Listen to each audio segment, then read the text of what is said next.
Fala jovem, seja muito bem-vindo a mais um episódio do Frozen Cast. Aqui a gente vai falar de anestesia e de oftalmologia, sobre o mundo invertido entre esses dois mundos, um pouco sobre medicina e talvez sobre os mistérios da humanidade.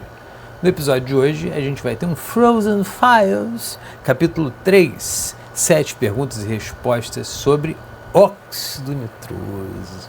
Que maravilha! Vambora!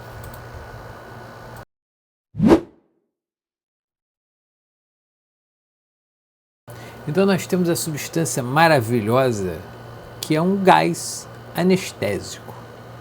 Então, óxido nitroso é um gás anestésico.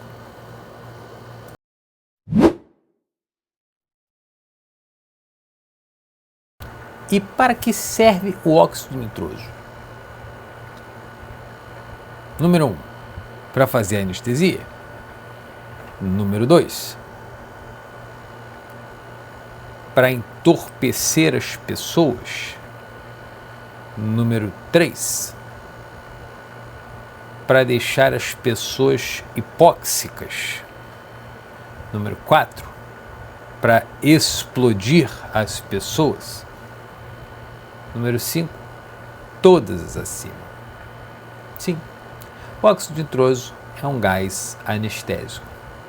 Ele não tem ações clínicas acima das concentrações que não geram hipoxemia, ou seja, ele não vai gerar uma sedação profunda se utilizado isoladamente, porque você não pode usar ele isoladamente, porque isoladamente ele substitui o oxigênio no pulmão do seu paciente faz hipóxia.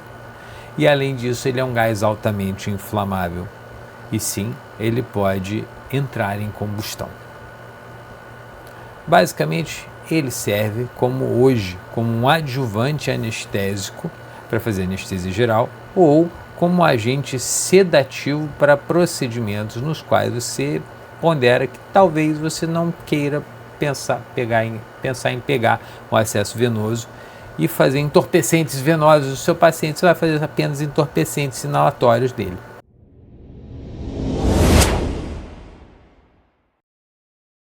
Então, para que ele serve? Ele serve para ajudar na anestesia, ele serve para ajudar a pegar veia de criança, de adulto, ele serve para procedimentos em consultório, serve para ser utilizado em procedimentos em que você não quer usar nada na veia do seu paciente.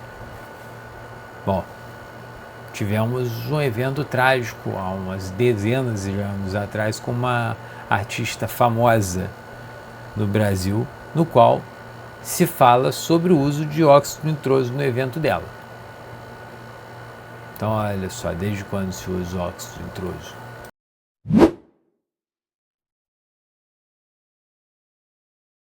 Pois é, olha, desde quando se usa o óxido nitroso? O óxido nitroso foi descoberto em 1772. Ele era chamado de nitrogênio desflogisticado. Amônia, na realidade, desflogisticado. O pesquisador original que fazia os estudos com gases oriundos das soluções de amônia, ele conseguiu isolar numa bexiga segmentos dessas reações de soluções de amônia, mas só no final de 1790 e alguma coisa que o Humphrey Davy ele conseguiu isolar o óxido nitroso e começou a utilizar em seres humanos e publicou no livro dele como gás hilariante. Na época era muito, imagina só, você está no século XVIII, você descobriu que você consegue produzir um gás. Como é que você vai guardar esse gás? Pois é uma pergunta importante, né? Mas na época eles conseguiam guardar o gás em bexiga de porco. Ficava lá estocada em bexiga de porco. Eventualmente, lá no século XVIII, começo do século XIX, começaram a fazer os cilindros de metal. Inicialmente os cilindros eram de ferro, onde eram estocados sobre uma pressão mais alta esses gases de utilização medicinal. E o uso medicinal mesmo, com fins anestésicos do óxido nitroso, pela primeira vez foi publicado em 1844 por um dentista. Tá? Curiosamente, antes do famoso uso do éter, em 1846, pelo nosso digníssimo patrono da anestesia, que agora estou tentando me lembrar o nome dele.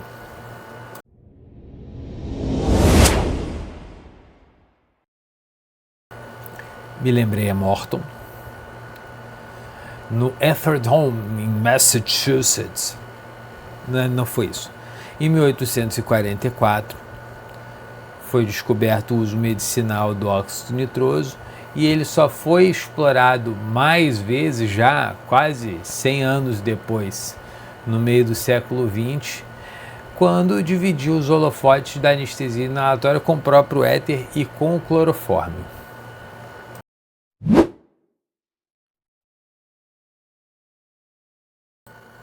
Como é que você utiliza o óxido nitroso? Ao passo de que o éter ele era um líquido e não uma solução inalatória, o éter você utilizava uma compressa embebida por éter numa máscara de arame no rosto do paciente, e o paciente ficava inalando aquele vapor de éter. Né? Aquele arame se chamava ombredan. O óxido nitroso não era necessário. O óxido nitroso ele ficava estocado dentro dos cilindros de metal e você pegava uma mangueira e pedia para o paciente inalar. Qual o problema? As pessoas naquela época, assim, século XVIII, século XIX, meio do século XX, não sabiam que o óxido nitroso ajudava a deslocar as moléculas de oxigênio de dentro do pulmão. Então era muito comum os pacientes que usavam óxido nitroso naquela época, quando inalavam demais, eles desfaleciam, ficavam cianóticos, eventualmente morriam, né? Porque não se sabia que isso acontecia. E por que ele é seguro hoje em dia? Porque hoje em dia o óxido nitroso, primeiro, onde ele é encontrado? Hoje você encontra predominantemente em hospitais, mas não só em hospitais. Em hospitais foi desenvolvido um sistema no qual há um acoplamento da rede de óxido nitroso com a rede de oxigênio. Então existe uma rede de gases para o óxido nitroso, uma rede de gases de oxigênio, assim como tem de gases frescos, assim como tem de vácuo nos hospitais. E quando você aumenta o óxido nitroso no seu aparelho de anestesia, você não consegue subir só o óxido nitroso, você precisa subir o oxigênio. É um mecanismo de acoplamento próprio das redes de gases para ter essa segurança do óxido nitroso. Qual é o máximo de proporção de óxido nitroso que você pode fazer? 75%. Existe um conceito em anestesia inalatória chamado concentração alveolar mínima, que é a concentração do anestésico dentro do alvéolo do seu paciente, que é capaz de gerar uma inibição da resposta motora aos estímulos nociceptivos em metade da população. CAN é o nome desse conceito. A CAN do óxido nitroso é maior do que 100%. Isso significa que clinicamente você não consegue atingir uma CAN de óxido nitroso. O óxido nitroso você pode utilizar ele com um anestésico volátil halogenado, como a gente usa hoje em dia. O uso mais difundido é do sevoflurano, mas você pode utilizar ele com alotano, com enflurano, com isoflurano, com desflurano, utilizando o efeito de segundo gás, que acelera na indução anestésica, ou você pode usar ele como adjuvante do seu anestésico inalatório, diminuindo a dose necessária para você fazer anestesia geral. E um conceito interessante é que quando você mistura o seu anestésico halogenado com óxido nitroso, você pode usar uma dose bem baixinha, que essas porcentagens se unem para fazer a CAN. Sim. Você vai estar lá marcando no seu analisador de gases uma CAN, mesmo utilizando de repente 0,6 can, 0,5 can do céu, porque você está usando o óxido nitroso junto. Eu sei que o oftalmo ainda não entendeu sobre o que eu estou falando. Calma. Essa é a parte que você vai entender. O óxido nitroso ele não é só comercializado nos meios hospitalares. Ele também é comercializado em conjunto com o oxigênio.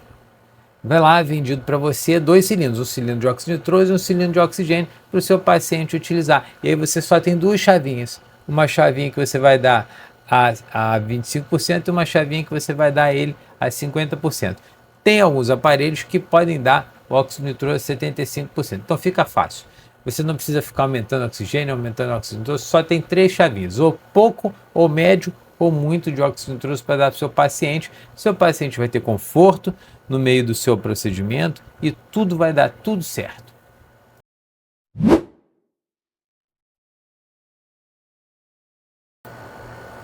Então, como você usa o óxido nitroso é via inalatória. Existem dispositivos que você pode utilizar para facilitar o uso do óxido nitroso. A melhor utilização dele é utilizando dispositivos de reinalação ou dispositivos com boa vedação. Tá? Você pode usar uma espécie de CPAP nasal, você pode usar uma máscara facial, você pode até usar no cateter nasal, mas o cateter nasal vai ter muita perda, então você não vai estar dando para o seu paciente exatamente o que está saindo do seu aparelho. Então, forma de administração inalatória.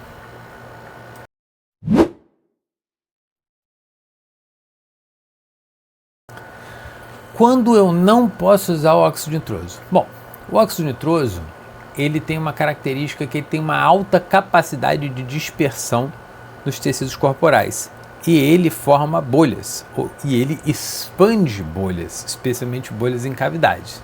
Exemplo clássico que gostam de falar do óxido nitroso são os pacientes com tuberculose que têm cavernas. E se você usar óxido nitroso nesses pacientes, olha, o óxido nitroso está agindo no pulmão, ele vai expandir essas cavernas e esse paciente pode ter um dano pulmonar.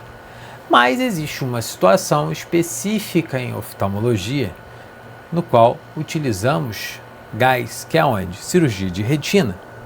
Vai estar no seu paciente na cirurgia de retina e você quer dar uma sedação melhor, você quer aumentar a colaboração do seu paciente, ou você está com o paciente com anestesia geral, eventualmente você está com uma criança em anestesia geral e você está usando óxido nitroso. Bom, na retina nós fazemos troca fluido-gás. O que pode acontecer quando você está usando óxido nitroso nesses pacientes?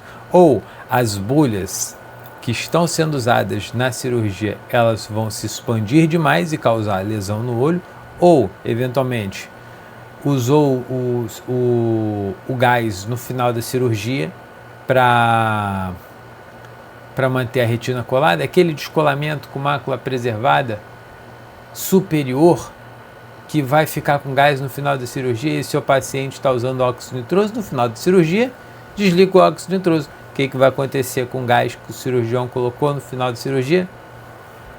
Vai diminuir. E o que vai acontecer com a retina? Vai descolar. Então, cirurgia que tem possibilidade de bolhas dentro do olho, evitar óxido nitroso. Como virtualmente você não consegue evitar bolhas em nenhuma cirurgia, e até existe uma técnica cirúrgica que é a vitrectomia posterior via parcial, toda vitrectomia eventualmente você vai ter uma troca fluido-gás, a gente recomenda evitar óxido nitroso no curso de cirurgias intraoculares. Por outro lado, você pode usar em todas as cirurgias extraoculares. Você pode usar em oculoplástica, você pode usar na cirurgia de estrabismo, você pode usar até em cirurgia de retina, se for só uma passagem de faixa, não for entrar no olho. Então, quando não usar, cirurgias que têm bolhas, pacientes que têm bolhas, paciente que tem hipertensão pulmonar, paciente que tem caverna, paciente que tem derivação externa, derivação ventricular externa, né? São pacientes que, se você usar óxido nitroso, você pode ter algum problema com eles.